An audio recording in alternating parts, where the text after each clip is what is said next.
día chicos, ¿cómo están? ¿Cómo se encuentran el día de hoy? Espero que todos estén muy bien. Vamos a iniciar la clase del día, pero primero vamos a repasar lo que aprendimos la clase pasada. La clase pasada nosotros empezamos a ver que existen varias clases de adjetivos y nosotros lo teníamos que encontrar en las oraciones, algunas oraciones del texto. Lo que vamos a hacer ahora es que vamos a repasar este temita, ¿sí? Con algunos ejemplos. Lo que vamos a hacer primero es que vamos a analizar las siguientes oraciones. Gustavo Roldán es un autor argentino. Bueno, acá tenemos autor, que es un sustantivo común, es masculino y está en singular. Y el adjetivo es argentino. Decimos que es un adjetivo gentilicio porque indica el lugar de origen de este autor y vemos que ambos coinciden en género, que es masculino, autor y argentino, y en número, que es singular. Después tenemos la oración, el tigre fue el primero en desfilar. Ahí tenemos la palabrita tigre, es el sustantivo común y primero es el adjetivo. Bueno, la palabrita tigre es un sustantivo común, está en masculino y en singular porque hay uno solo, ¿sí? Y primero es un adjetivo numeral porque indica orden, ¿se acuerdan? Ambos coinciden en género, son masculinos y están en singular porque hablan de uno solo. Después tenemos la otra oración donde dice, el oso hormiguero tenía el pelo áspero. Bueno, acá tenemos el sustantivo pelo, masculino, singular, y el adjetivo áspero, que es un adjetivo calificativo, indica una característica del pelo, ¿sí? Y vemos que ambos coinciden también en género, porque son masculinos, y en singular. Está en singular tanto el adjetivo como el sustantivo. Bueno, de esta manera, chicos, estamos repasando lo que ustedes aprendieron la clase pasada, que existen diferentes tipos de adjetivos, tipos de palabras que van a describir, que van a caracterizar, que van a indicar si es gentilicio el lugar de origen, si es numeral va a indicar orden, cantidad, ¿sí? Y si es calificativo va a describir una cualidad del sustantivo. Ustedes siempre tienen que fijarse que coincidan en género y también en número. Bueno, repasando un poquito lo de la clase pasada, vamos a lo que es el tema del día de hoy. Hoy vamos a analizar las acciones que realizan los personajes del cuento que estamos leyendo, que es El animal del pelo fino. En los cuentos, chicos, en todos los cuentos, siempre los personajes realizan acciones.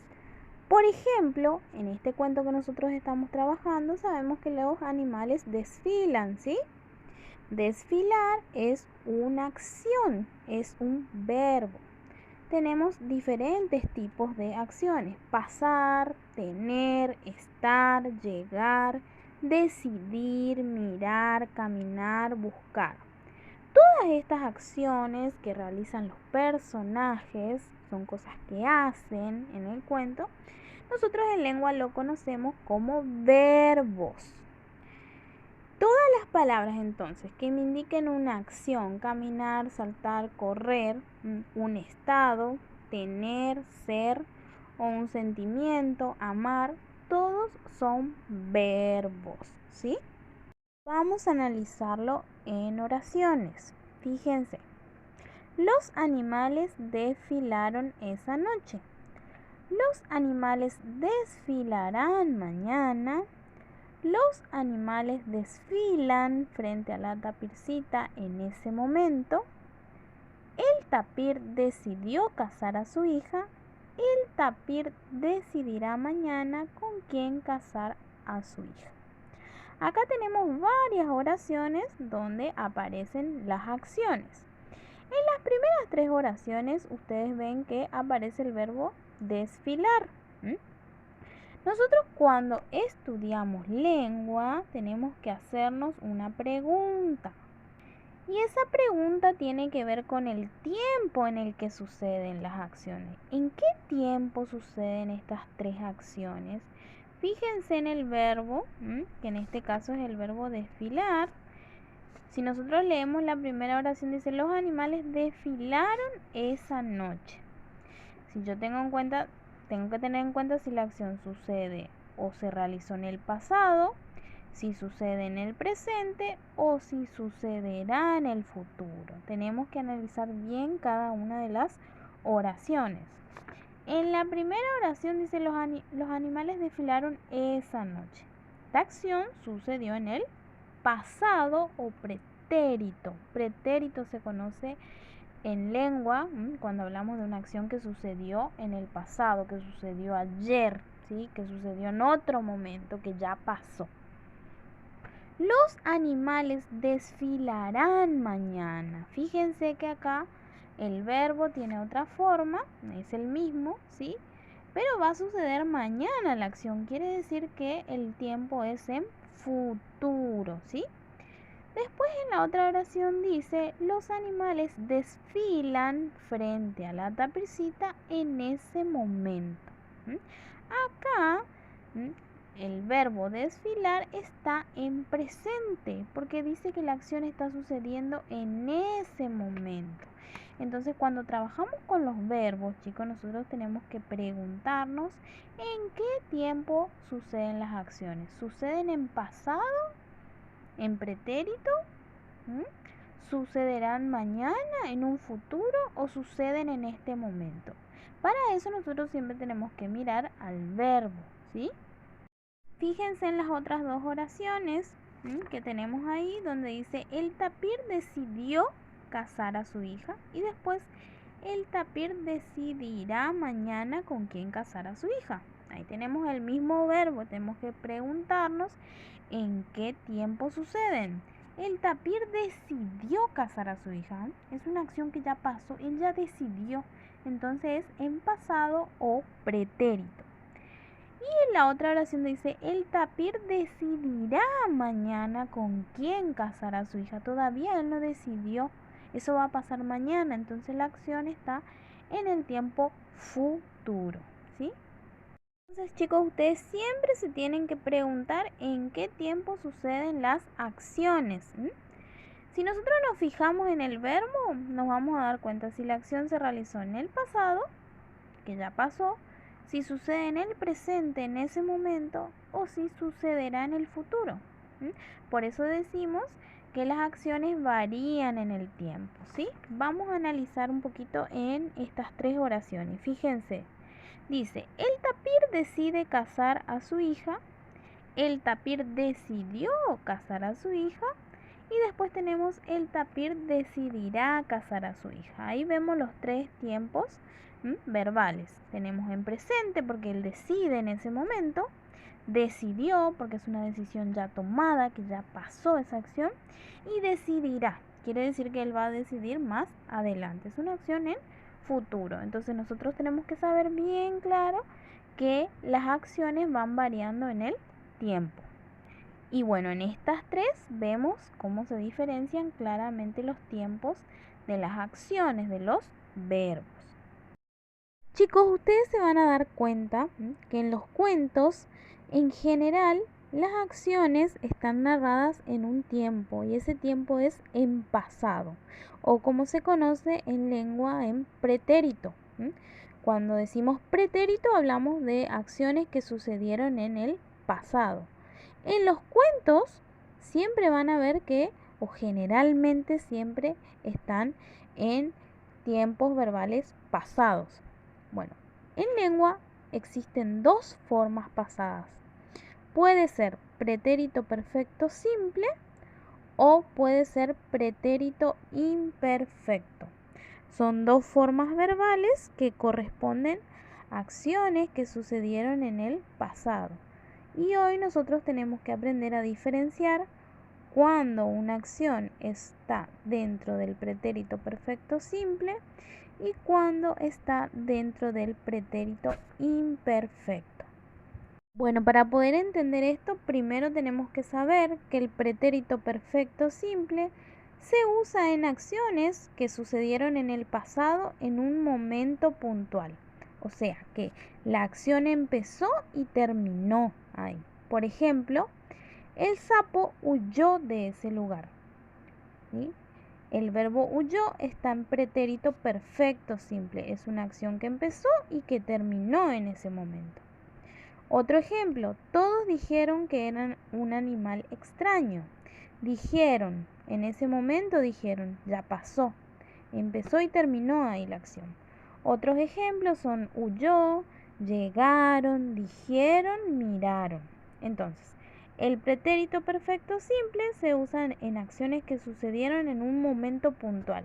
La acción comenzó y terminó. Después tenemos el pretérito imperfecto. Bueno, el pretérito imperfecto, chicos, se usa en acciones que sucedieron en el pasado, pero que se prolongan en el tiempo, o sea, como que continúan en ese pasado. No es que la acción empezó y terminó, es como que continúa, no está definido en qué momento termina la acción, ¿sí? Por ejemplo, dice, todos huían del tapir. Está describiendo una acción que sucedió en el pasado, pero no nos dice en qué momento empezó y terminó. Es como que es un proceso. Todo el tiempo los animales estaban huyendo del tapir. Otro ejemplo dice, los animales miraban asombrados a ese animal tan extraño. Miraban, por un largo tiempo lo miraron. Por eso dice miraban. Es una acción que se prolonga en el pasado, por eso es pretérito imperfecto. Después hay otros ejemplos, huían, llegaban, decían, miraban. Son acciones de pretérito imperfecto. Suceden en el pasado, pero se van prolongando en ese tiempo pasado, ¿sí? Una manera más fácil, chicos, de diferenciar cuándo es pretérito perfecto simple y cuándo es pretérito imperfecto es a través de las terminaciones de los verbos, ¿sí? ¿Cómo terminan al final? Tengo que mirar para saber si es pretérito perfecto simple, una acción que sucedió en el pasado y terminó, o si es un pretérito imperfecto, una acción que sucedió en el pasado y que tiene una prolongación del tiempo. Bueno, para eso tengo que mirar la terminación del verbo, ¿sí? El pretérito perfecto simple tiene muchas terminaciones. Por ejemplo, en el verbo correr, si yo corrí, vos corriste, él corrió. Tiene varias terminaciones. Vamos a ver en el verbo desfilar. Yo desfilé, vos desfilaste, él desfiló. Una acción que sucede en el pasado y termina. Pero en el pretérito imperfecto, ¿sí? Solamente puede tener dos terminaciones el verbo. Puede terminar en aba o puede terminar en ia. En aba o en ia, o en aban o ian. Fíjense un ejemplo. En el verbo escuchar. Si es pretérito imperfecto, una acción que está prolongada en el tiempo, yo solamente la puedo encontrar de esta forma. Escuchaba o escuchaban. Es pretérito imperfecto. Cuando termina en aba o aban. Del verbo correr, ¿cuándo va a ser pretérito imperfecto? Corría, corrían. Termina en ia o en ian. Del verbo pisar, por ejemplo. Pisaba, pisaban. O termina en aba o en aban. Del verbo mirar, miraba, miraban. Siempre el pretérito imperfecto, chicos, los verbos terminan o en aba, aban, o en ia e ian, ¿sí? Ustedes tienen que mirar la terminación. Si termina en aba o en ia, va a ser pretérito imperfecto, una acción que sucedió en el pasado, pero que no hay una determinación de cuándo termina esa acción, ¿sí? Sino que indica un proceso. Entonces, chicos, ustedes tienen que saber que los verbos tienen diferentes tiempos. Nosotros vamos a ver que en la narración generalmente se usa el pasado o pretérito. Y ahí tenemos dos formas. pretérito perfecto simple y pretérito imperfecto. Pretérito perfecto simple, la acción sucedió en el pasado y terminó en ese momento. Pretérito imperfecto, la acción sucedió por un tiempo prolongado que no define en qué momento se terminó. Para poder diferenciarla me tengo que fijar en la terminación. Si termina en aba o ia o aban e ian, es pretérito imperfecto. ¿Sí? Bueno, vamos al trabajo de la